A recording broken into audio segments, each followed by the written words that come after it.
नमस्कार दोस्तों, मैं हूं आपका दोस्त, आपका साथी सजीव सारथी और आप हैं रेडियो प्लेबैक इंडिया पर। कार्यक्रम है एक मुलाकात जरूरी है।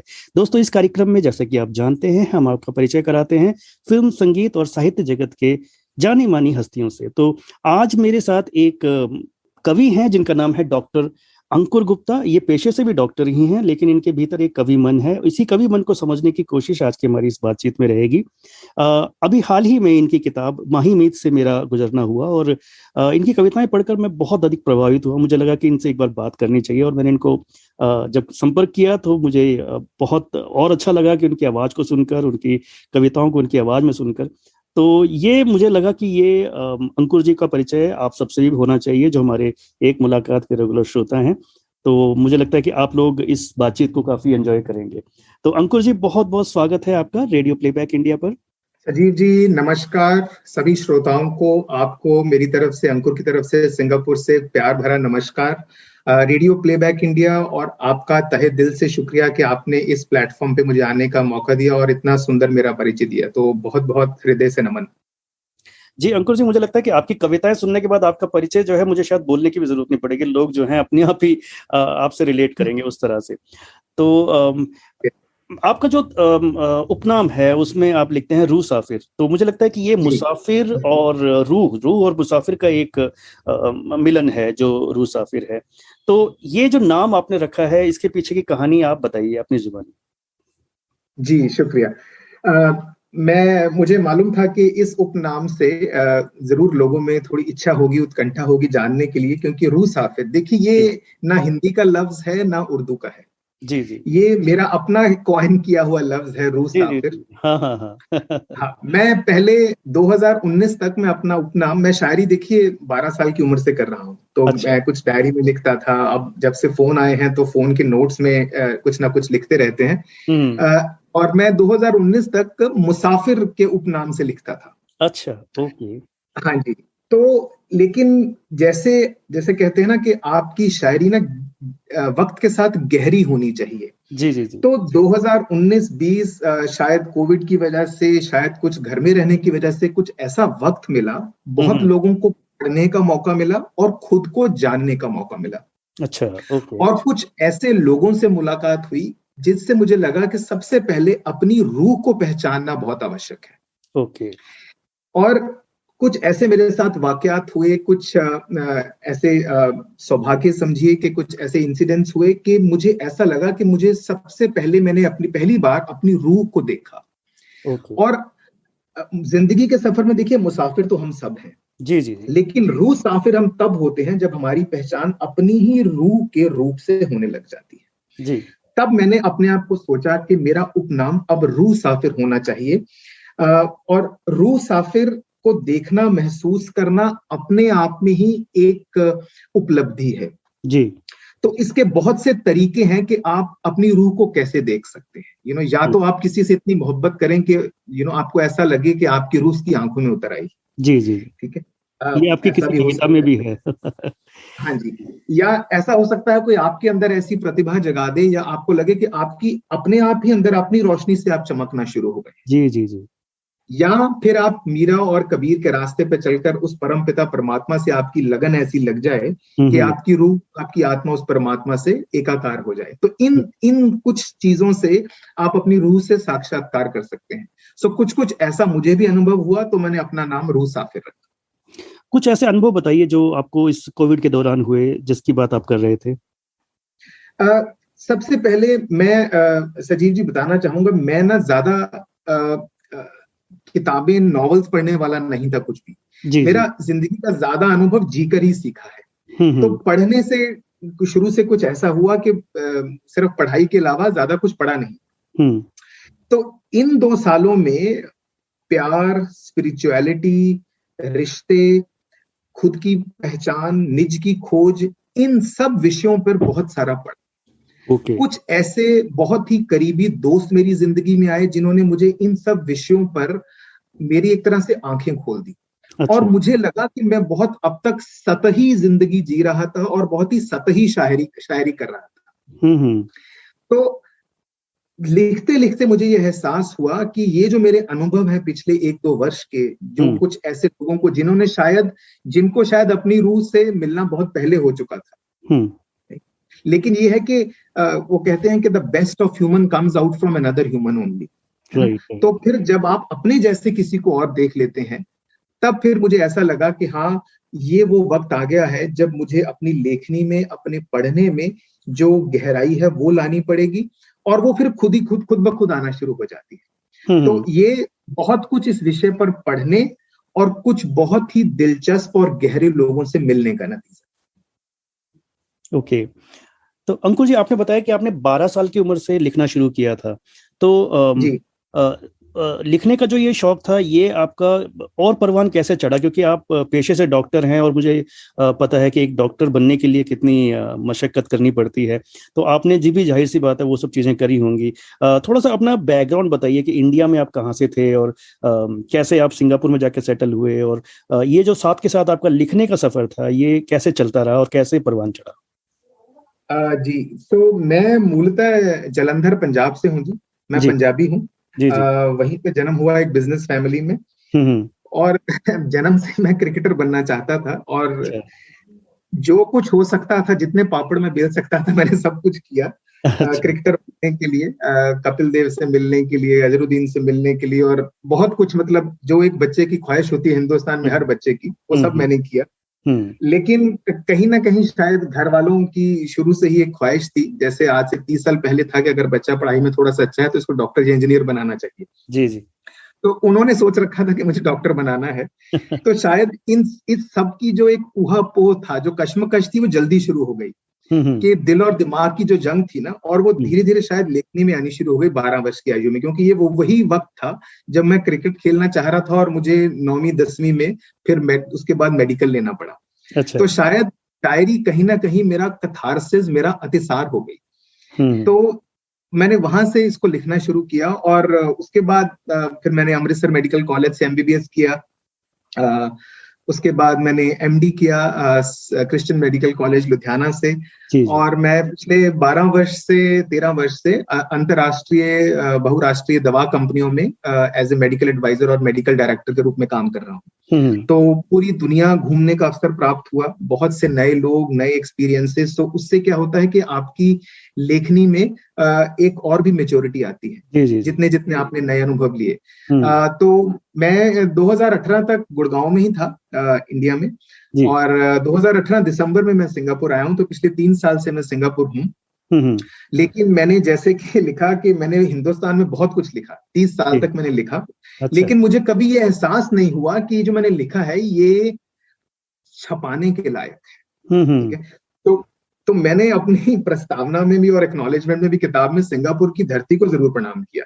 अच्छा अच्छा। कि शायद ये कुछ ऐसे पहले 6 महीने थे, मैं पहले अकेला आया, मेरा परिवार बाद में जुड़ा मुझसे सिंगापुर में। तो पहले 6 महीने ना मैं, जिसे कहते हैं, एकांत में जिया। अच्छा। तो हाँ, उससे एक बहुत ज्यादा अपने अंदर तक जाने का, सफर करने का मौका मिला। अच्छा। और वहां से मुझे ये लगा कि अब मुझे ये जो बात है, क्योंकि वो कहते हैं the book chooses the reader, right? The book does not belong to the one who creates it but to the one who needs it. तो मुझे फिर ये लगा कि अब जो मैंने लिखा है इसको दुनिया के साथ साझा करने का वक्त आ गया है। तो मैंने पिछले 5 महीने पहले ही मुझे लगा कि हाँ, अब इस सब को कलमबद्ध कर देना चाहिए। जी, तो 30-32 साल की जो आपकी राइटिंग थी वो आपने इस बुक में कंपाइल किया है, और मैं इस बुक की एक और तारीफ में, ये माही मीत किताब है जिसका मैं जिक्र कर रहा हूँ, अपने श्रोताओं को बताता चलूं। और ये जो किताब है ये वर्ल्डली वाइज पब्लिकेशंस ने इसको पब्लिश किया है। और इस बुक की एक खासियत एक और भी है। जनरली हम लोग कविताओं की जो संकलन की किताबें होती हैं उसमें देखते हैं कि कवियों की कविताएं एकदम ऐसे ही फ्लैटली छपी होती है, लेकिन इसमें आपने जो किया है वो कुछ चैप्टर वाइज डिवाइड किया है, जो बहुत यूनिक लगा मुझे। यूजुअली कविताओं को चैप्टर वाइज नहीं किया जाता। मुझे लगता है कि आपने जो 30-32 साल का जो सफर है उसको आपने अलग अलग फ्रेजेस के हिसाब से डिवाइड किया है। लेकिन एक चीज जो मुझे लगी वो ये है कि प्रेम, जो प्रेम का भाव है वो इन सभी कविताओं में एक अंडर करंट है। तो ये जो प्रेम है ये आपकी आवाज में भी छलकता है। आपसे मैं बात कर रहा हूँ, मुझे वो चीज अनुभव हो रही है। तो ये जो प्रेम है ये आपके, मुझे लगता है कि आपके कैरेक्टर का, आपकी कविताओं का, आपकी लेखनी का एक मूल तत्व है। बिल्कुल, मेरे ख्याल आपने इसको बहुत ही अच्छे शब्दों में प्रयोग किया। पहले मैं सजीव जी एक बात कहूंगा कि इस किताब में जी 90% कविताएं पिछले 2 साल की हैं। तो जो ओ पिछले 32 साल का सफर नहीं है, ये पिछले अच्छा 2 साल का सफर है। जी जी जी हाँ, और जैसे आपने कहा कि मैं इसको बिल्कुल एक बाकी कविताओं की किताब की तरह नहीं छापना चाह रहा था, क्योंकि हम्म मेरे लिए ये एक यात्रा है। जी जी जब तक प्रेम एक यात्रा, एक सफर, एक एवोल्यूशन नहीं होता, तब हम्म तक वो सिर्फ प्यार के दर्जे तक ही रह जाता है। मेरे लिए क्या है, हर प्यार प्रेम नहीं होता, हर प्रेम समर्पण नहीं हो सकता। ओके ठीक है? तो मैं इस किताब, बिल्कुल आपने ठीक कहा, प्रेम मेरे जीवन का आधार है, जी जी क्योंकि मेरे इष्ट देव भगवान कृष्ण है। जी तो जी जब इष्ट देव ने भगवान कृष्ण और राधा ने जो हमारे सबसे उत्तम प्रेम की पराकाष्ठा है, हम्म तो मुझे लगा कि हम ज्यादातर प्रेम कहानियां, जब प्रेम पर लिखा जाता है, वो मिलन और जुदाई पर आकर खत्म हो जाता जी जी जी है, या श्रृंगार रस में या फिर बिरहा में। हम्म लेकिन मुझे ये लगता था कि प्रेम की पूरी यात्रा तब तक पूरी नहीं होती जब तक आपका खुद से मिलन ना हो, जी आपके मन में एक सुकून, शांति ना आए और रूहानियत का भाव ना जागे। जी जी जी जब तक आपकी आत्मा का उस परमात्मा से मिलने का मन ना करे, प्रेम के भाव से, जो हम भक्ति रस कहते हैं जिसे, ठीक हम्म है, जब तक प्रेम भक्ति नहीं बनता। मैंने इसलिए लिखा कि आ, मेरे प्यार में प्रेम की मेरे प्रेम में प्रार्थना की भावना छिपी है, हम्म इस सिद्धार्थ में गौतम की संभावना छिपी। वाह क्या बात है, ये लाइन मुझे वाकई याद है और हाँ मुझे बहुत पसंद आई थी जी। हाँ, सिद्धार्थ में तो जो है मैंने आपने इस गौतम हाँ, और मैंने इसलिए मुझे लगा कि इसकी पूरी यात्रा, जैसे हम जिसको अंग्रेजी में कहते हैं ना कि लूप क्लोज होना चाहिए। हम्म सो सिर्फ आकर्षण, कशिश से शुरू होकर ये बिरहा पर ना खत्म हो, ये हम्म रूहानियत में परम तक जाने की एक विधा बने, इसलिए प्रेम होना चाहिए। तो इसलिए मैंने इस अपनी किताब में राधा, मीरा, कबीर, निस्वार्थ प्रेम, इन सब की चर्चा की है। जी और अगर आप देखेंगे तो ये किताब शुरू ही ऐसे होती है कि प्रीत ने प्रेम से वादा कर दिया, जी बिरहा की पीड़ को आधा कर दिया, और आस की जोगन रास खेलती है, मीरा को छुआ तो राधा कर दी। वाह, मीरा को छुआ तो राधा कर दिया, कितनी खूबसूरत पंक्तियां हैं अंकुर जी, बहुत शानदार। और ये इसको पढ़ते ही आप, मुझे लगता है कि जो भी पढ़ने वाला होता है वो आगे बढ़ने की कोशिश करता है कि आगे और क्या लिखा होगा। तो ये बहुत ही खूबसूरत आपने शुरुआत इस संकलन का किया है आपने। जी जी, आप कुछ कह रहे थे। हाँ, तो मैं यही कह रहा था, अगर आप इसके 9 चैप्टर्स देखें इस किताब के, हम्म। तो आपको एक पूरा सफर, जैसे मैंने लिखा है कि गंगा गंगोत्री से हावड़ा तक है तो एक ही, जी लेकिन हर पड़ाव, हर शहर पर उसका रूप, उसका सौंदर्य, उसकी मिठास अलग है। बिल्कुल ठीक है, बिल्कुल। इसी तरह ये किताब शुरू होती है आकर्षण से, कशिश से, जो कि हर प्यार का जनक है। फिर आती है चाहत, जी उसके बाद उम्मीद। मैंने लिखा कि प्यार में पड़े हुए शख्स से ज्यादा उम्मीदवान, आशावान कोई नहीं होता। ठीक है, हम्म और हर प्यार में आती है बिरहा। जी मैं जी अपनी किताब की जब प्रूफ रीडिंग कर रहा था, तो मैंने देखा ये प्यार की किताब है, तो हम्म प्यार के बाद जो दूसरा सबसे ज्यादा इस्तेमाल होने वाला शब्द इस किताब में हुआ, वो था इंतजार। अच्छा तो तो मुझे लगा कि हाँ, बिना इंतजार के जो प्यार है ना, उसके माथे पर टीका नहीं लगता। हम्म तो फिर बिरहा, बिरहा के बाद आती है मायूसी। जी और यहां पर मुझे लगा कि ये मायूसी, ये बहुत अहम पड़ाव है। ऑफ कोर्स ऑफ क्योंकि कोर्स। क्या है, एक साधारण प्यार में अगर आपका प्रेमी आपको मिल गया, तो हम्म हैप्पीली एवर आफ्टर। यस और अगर आपका प्रेमी आपको नहीं मिला, तो फिर मायूसी, और फिर आप जुदाई के गाने। जी ठीक, और यहां पर कहानी खत्म। हम्म लेकिन उसके बाद मैंने लिखा चैप्टर 7 में, जीने की अदा और रिश्तों हम्म की सच्चाई। हम्म प्यार आपको एक थर्ड आई, तीसरी आंख देता है। बिल्कुल। और फिर निज की खोज, स्वयं हम्म से पहचान, जी फिर सुकून, और अंत में रूहानियत से परम की ओर। जी तो मुझे लगता है जो अंत के 4 चैप्टर्स हैं इस किताब के, हम्म वो इसका हासिल है किताब का, ताकि हम प्यार को प्रेम के दर्जे तक लेकर जाएं। जी अंकुर जी, और ये अध्यात्म, ये दार्शनिकता, ये जो निर्गुण भाव है आपकी सभी कविताओं में, हम बहुत क्लियरली महसूस कर पाते हैं। तो ये जो आपके जितने भी चैप्टर्स हैं, मुझे लगता है कि एक एक करके इन पर थोड़ी सी बातचीत अगर हम कर पाए तो अच्छा रहेगा। और मैं सुनना भी चाहूंगा आपसे कि जो इनमें से आपके एक हर चैप्टर में से जो आपकी पसंदीदा कविता है उसको थोड़ा सा आप सुनाएं, क्योंकि आपकी आवाज़ बहुत ही प्यारी है और अब मुझे बहुत अच्छा लगता है आपसे जब आप कविता सुनाते हैं। तो आप हम एक एक करके इन चैप्टर को थोड़ा सा थोड़ा एनालाइज करते चलते हैं। तो सबसे पहले जो आपने चाहत की बात करी है, तो उसमें आपका एक एक एक लाइन आती है, तेरे चेहरे पर गिरे गीले बालों की कसम, तेरे चेहरे पर गिरे गीले बालों की कसम, मैंने देखा है चांद पर झरने भी होते हैं। तो इतना खूबसूरत वर्णन जो है आपने किया।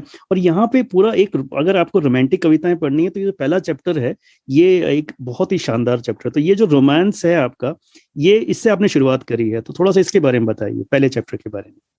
हाँ, तो पहला चैप्टर है जी, कशिश कहिए, आकर्षण या दिलकशी। जी ये है तो जिस्म का तिलिस्म ही, जी जी। लेकिन मैंने लिखा कि दिल भी तो जिस्म का ही हिस्सा है। ऑफ कोर्स तो यस। उनकी जुल्फें, उनकी अदा, उनकी हंसी, उनकी चाल, उनका हुस्न, उनकी मिसाल, ये सब अगर आपके दिल की धड़कनों को बेकाबू कर दे, खाली समंदर को लहरों से भर दे, तो मोहब्बत होना लाजमी है।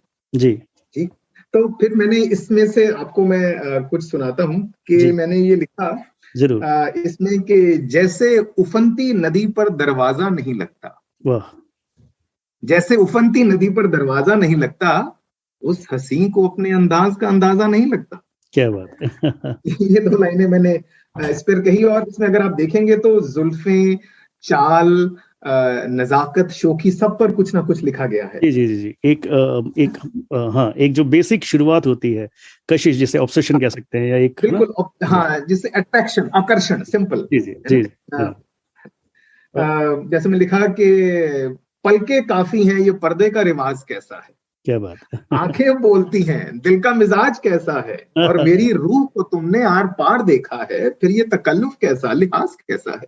क्या बात है। तो बहुत खूबसूरत।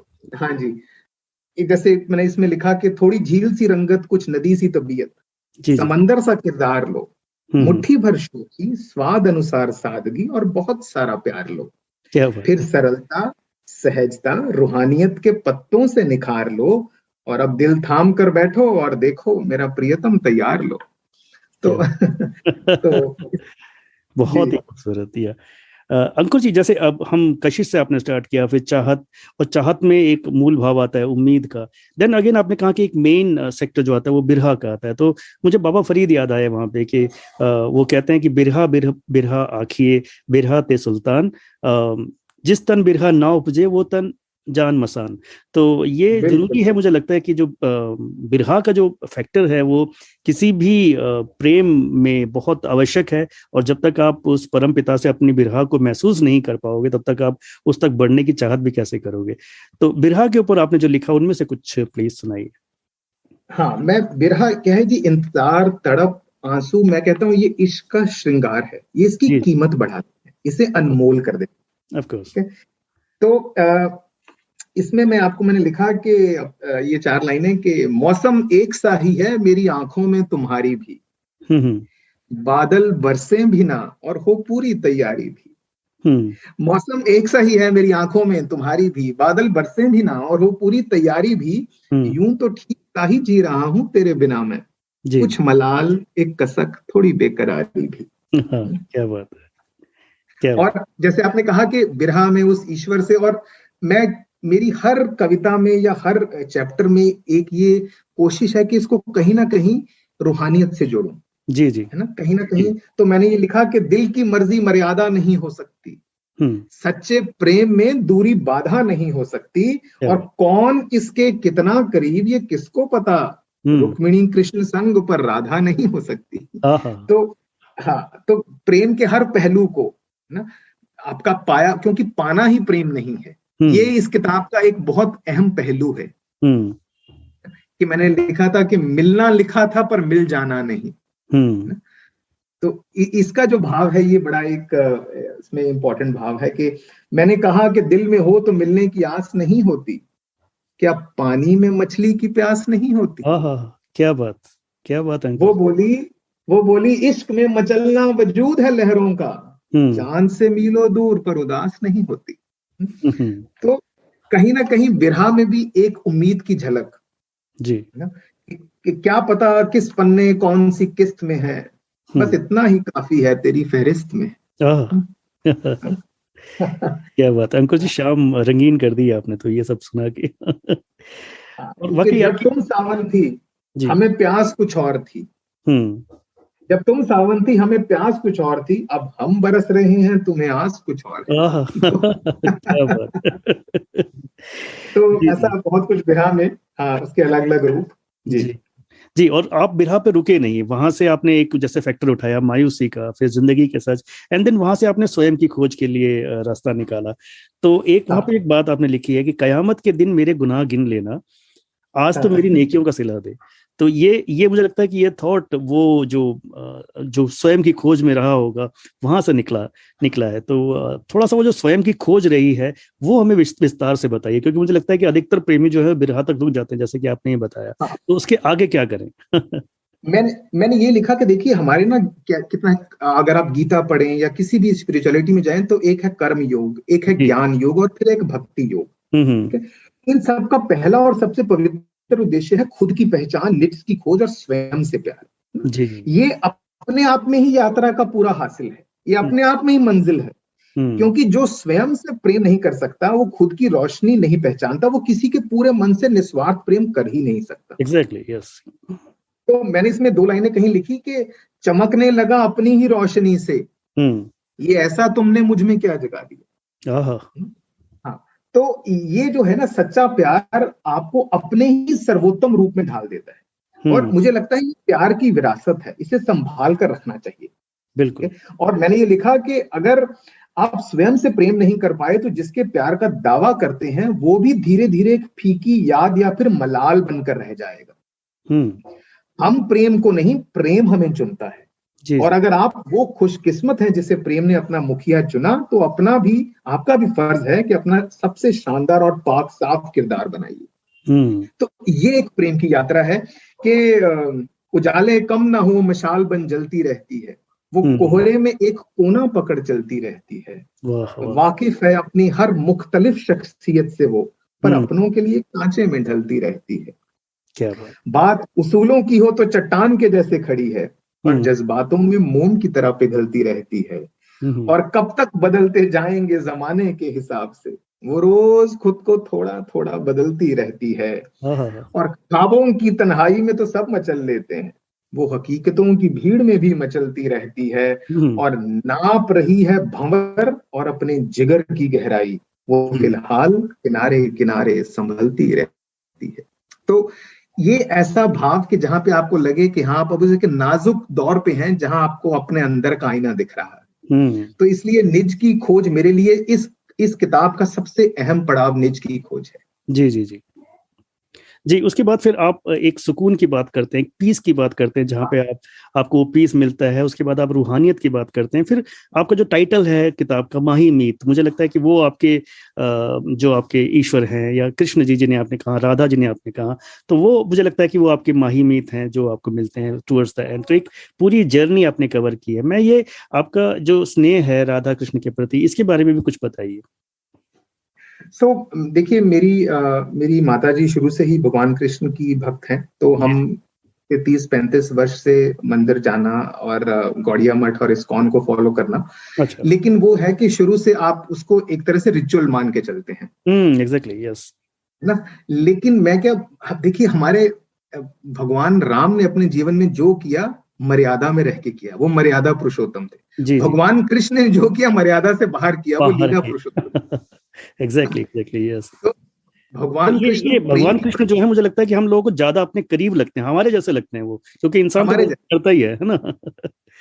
और आप देखिए कि सबसे उत्तम प्रेम राधा कृष्ण का, जो कि वैसे ही सोसाइटी के मायनों में नहीं आता, मानक में नहीं आता। एग्जैक्टली। ठीक, तो उसको समझना, हम्म उसकी गहराई को समझना, मुझे मुझे लगा कि किसी भी प्रेम को अगर समझना हो, तो कबीर का प्रेम, मीरा का प्रेम और राधा का प्रेम, हम्म। जब तक हम इसको नहीं समझेंगे, तब तक हम बहुत ही सतही लेवल पर एक प्यार, इश्क, मोहब्बत की बात करेंगे। जी जी जी। तो और एक, देखिए, जैसे हम कहते हैं ना कि ज्योति ज्योत समा जाना, निर्वाण प्राप्त कर लेना। तो हम्म। शांति एक वो वाला पड़ाव है। जी जैसे जी। आपको निर्वाण प्राप्त हो गया, आप एक कण थे, अब आप सूर्य में जाकर मिल गए। बिल्कुल। वो भी एक अपने आप में, देखिए, मोक्ष मिल जाना या शांत हो जाना, वो भी अपने आप में एक उपलब्धि है। हम्म। लेकिन जो असली प्रेमी होगा, वो अपने प्रेमी के संग रूहानियत में परम पिता की सेवा में लगना चाहे। बिल्कुल। क्योंकि एक और मैं पॉइंट बड़ा इंपॉर्टेंट है कि प्यार में ना ह्यूमिलिटी बहुत जरूरी है, सरलता, उदारता बहुत। क्योंकि जब आप कहते हैं ना आई लव यू, तो उसमें आई बहुत अहम हो जाता है, मैं, मेरा अहम, मैंने प्यार किया, राइट। तो मुझे किसी ने समझाया कि आई लव यू कहने की बजाय हमें कहना चाहिए I am in love because of you. ओहो, beautiful. And this heart in love will be there for you. देखिए इसमें कितनी उदारता, सरलता, ह्यूमिलिटी, दीनता है। जी जी, अहम नहीं है इसके अंदर, अहम नहीं है। तो वो अहम टूटता है निज की खोज से, सुकून से और रूहानियत पर जाके। क्योंकि जब हम हरे कृष्णा कहते हैं तो हम ईश्वर से भी एक पुकार करते हैं कि हमें अपने अपने प्रेम में लगाइए, अपनी तरफ बुलाइए। तो माही मीत जहां आपने कहा, तो मेरे लिए माही मीत का नामकरण अपने आप में एक बहुत ही एक इवेंट था। क्योंकि देखिए मीत शब्द बहुत ही प्यारा शब्द है। मीत यानी सखा, आपका वो दोस्त जिसके सामने आप बिल्कुल शीशे की तरह आर पार होते हैं। बिल्कुल। लेकिन ये जरूरी नहीं है कि मीत के साथ प्रेम का भाव भी हो, राइट। तो आपका मन का मीत भी हो सकता है, जिसे हम बेस्ट फ्रेंड, सबसे अच्छा सखा कह सकते हैं, ठीक है। लेकिन अगर उस मीत में प्रेम आ जाए, माही बन जाए, तो मन मीत से माही मीत की यात्रा शुरू हो जाती है। अच्छा। तो फिर मुझे लगता है ये एक में दो का भाव है। अच्छा, ठीक है। तो अल्टीमेटली अगर आप, हाँ, इस किताब का एंड अगर आप देखें, वो ये है कि मैं और मेरा रूह मीत, मैं और मेरा सोलमेट एक साथ ईश्वर राधा कृष्ण के दरबार में अपनी आत्मा को समर्पित करते हैं और हमेशा स्वयं प्यार में रह के उनकी सेवा में लगे रहते हैं। क्या बात है, बहुत सुंदर, बहुत सुंदर। जिनका इश्क गहरा होता है, दिल भारी नहीं रखा करते। तो ये मुझे लगता है कि ये एक पंच लाइन है, क्योंकि वाकई जब तक आपका दिल भरा रहेगा, भारी रहेगा, तब तक आप प्रेम में कैसे हो सकते हैं। तो आपको, जब मैं इस किताब से गुजर रहा था, तो मुझे बहुत सारे लोग याद आ रहे थे। आई मीन जगजीत सिंह साहब भी याद आए कि जिस्म की बात नहीं उनके दिल तक जाना था, कि लंबी दूरी तय करने में वक्त तो लगता है। और मुझे ओशो भी याद आए, जिन्होंने संभोग से समाधि की तरफ लिखा था, एक उनकी किताब है। तो वो एक पूरी यात्रा आपकी इस किताब में भी नजर आती है, जहाँ शरीर से शुरू होता है, जाके वो रूह में, और रूह के आगे भी जो एक परम पिता से जो मिलन होता है, वहां तक आप इसको लेके जाते हैं। तो ये जो इसमें मुझे बताइए कि आपकी इंस्पिरेशंस कौन कौन रहे हैं। जैसे आपने कहा कि काफी सारे राइटर्स को आपने पढ़ा, तो किस किस तरह के राइटर्स आपके इंस्पिरेशन रहे? देखिए मैंने बहुत सारा अंग्रेजी हिंदी साहित्य, मैंने ओशो को बहुत पढ़ा, सदगुरु को पढ़ा। मैं गीता तो खैर पढ़ता ही हूँ पिछले 25-30 साल से, तो उसका थोड़ा और अध्ययन मनन किया। और उसके बाद कुछ जैसे कुछ नॉवेल्स थे, bridge across forever, the bridges of the medicine county, soulful love, the love and loss. तो ऐसी बहुत सी साहित्य, अंग्रेजी भी हिंदी भी, उसको पढ़ा। बहुत से जर्नल्स को सब्सक्राइब किया। जैसे एक फेसबुक पे साइट है ब्रेन पिकिंग्स, तो उस पे बहुत ही रिलेशनशिप्स, इमोशनैलिटी, स्पिरिचुअलिटी पे बहुत सारा कुछ पढ़ने का मौका मिला। तो ये कुछ, और प्लस कुछ ऐसे दोस्त भी मिले जो ये सब पहले पढ़ चुके थे। अच्छा। तो उनको मिलकर, उनको भी देख करके उन्होंने अपने आप को कैसे ग्रो किया है। क्योंकि अगर प्यार में आपकी ग्रोथ नहीं हो रही, एवोल्यूशन नहीं हो रही to become a better person, तो इसका मतलब कहीं ना कहीं इस पूरी यात्रा में कहीं ना कहीं कुछ प्रॉब्लम है। जी जी जी। तो ये जानना बड़ा जरूरी था।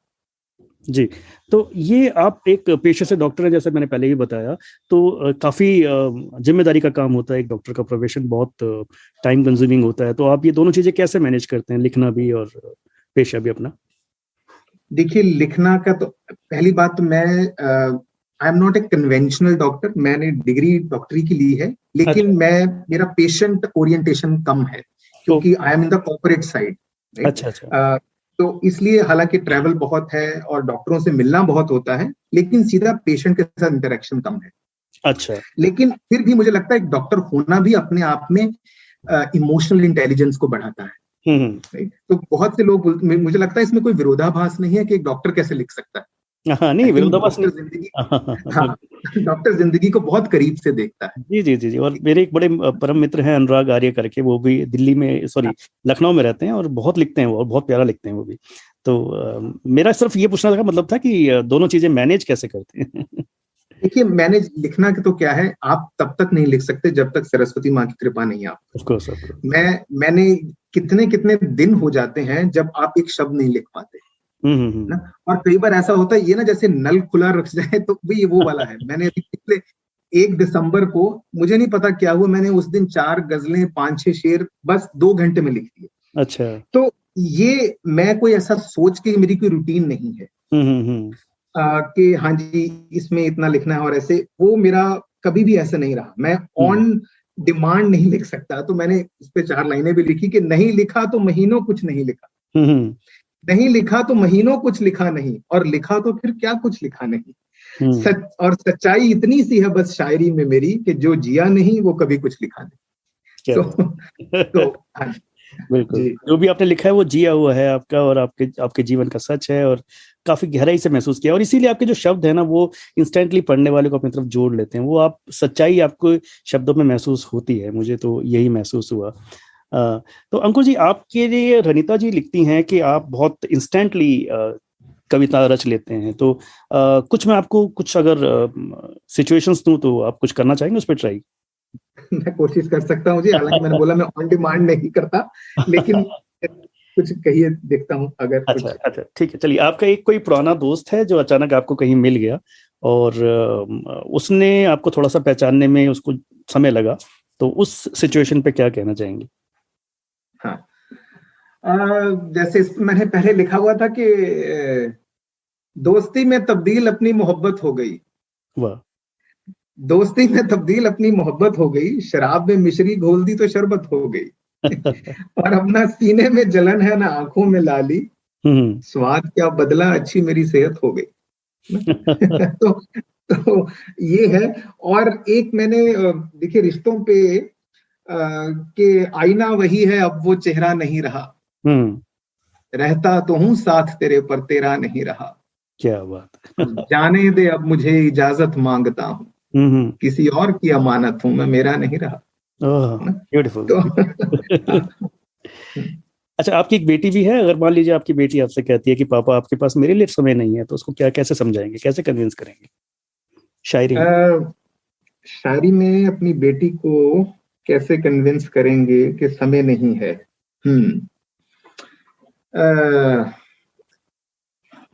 देखिए, मैंने अपनी बेटी को भी ना एक्नॉलेजमेंट में उनका नाम भी लिया है, भानुजा मेरी बेटी का नाम है। जी जी। क्योंकि मुझे लगता है जो एक औलाद का प्यार है ना, वो एक आपको अलग ही रेल्म में ले जाता है, प्रेम। ऑफ कोर्स, या। और मुझे जानकर खुशी हुई कि उसने भी थोड़ा बहुत लिखना शुरू कर दिया है, और उसने भी शुरुआत प्रेम से ही करी लिखने में। तो हाँ, तो मैं अपनी बेटी को यही कहूंगा कि क्या कह सकते हैं, कि इसी डगर को रोशन करते सूरज चंदा चलते हैं, इसी डगर पे सुबह की उंगली थाम के हम तुम चलते हैं, इसी डगर है आज के पांव बीते कल की परछाई है, इसी डगर पे आने वाले कल के सपने पलते हैं। तो ठीक है, हाथ पकड़ के चलते रहते हैं, धीरे धीरे समय भी मिलेगा। और मैं चाहता हूं कि मेरी जो लेखनी, जितनी मेरी समझ है, मैं उसको अपनी बेटी को जरूर उनके साथ साझा करूं। जी जी जी। अंकुर जी, बहुत मजा आ रहा है आपसे बात करके, लेकिन ये है कि समय की भी कुछ सीमाएं होती हैं। लेकिन तो मैं बातचीत को थोड़ा सा कहीं एक अच्छे अंजाम तक लेके जाना चाहूंगा। बट मुझे तो ये लगता है कि मैं आपको सुनता रहूं। और ये हम लोग, मैं अपने श्रोताओं को बता दूं कि हम लोग जल्द ही आपके साथ एक शाम शायरी का प्रोग्राम करेंगे, जिसमें आप चीफ गेस्ट रहेंगे हमारे। तो वहां पे आपको बहुत कुछ सुनने को मुझे लगता है कि मिलेगा, और मैं डेफिनेटली उस प्रोग्राम में रहूंगा। तो अंकुर जी, एक आपके पुस्तक के एंड में आता है कि मैं उड़ता बादल तू बहता पानी। हाँ जी, हाँ जी, आप ही सुनाइए सर। देखिए, मैं आपको खत्म करते हुए सिर्फ आपको मैं 12 लाइनें सुनाऊंगा। उसमें ये पूरी एक समझ लीजिए कि ये आने वाली किताब जो मैं उम्मीद करता हूँ मैं लिखूं, तो उसका भी एक तरह से इंट्रोडक्शन है। तो और पूरी किताब का एक सार भी है। तो पहली 4 लाइनें कि मुझे कुछ अलग तरह से प्यार करना है, तुम्हें तुम्हारी ही धुन पे सवार करना है, और मैं चाव नहीं नाव बन के आई हूं, तुम्हें पूरा नहीं पर उस पार करना है। मैं चाव नहीं नाव बन के आई हूं। एक बार सर दोबारा प्लीज। मुझे कुछ अलग तरह से प्यार करना है, तुम्हें तुम्हारी धुन पे सवार करना है, मैं चाव नहीं नाव बन के आई हूँ, तुम्हें पूरा नहीं पर उस पार करना है। क्या बात है, ब्यूटीफुल ब्यूटीफुल।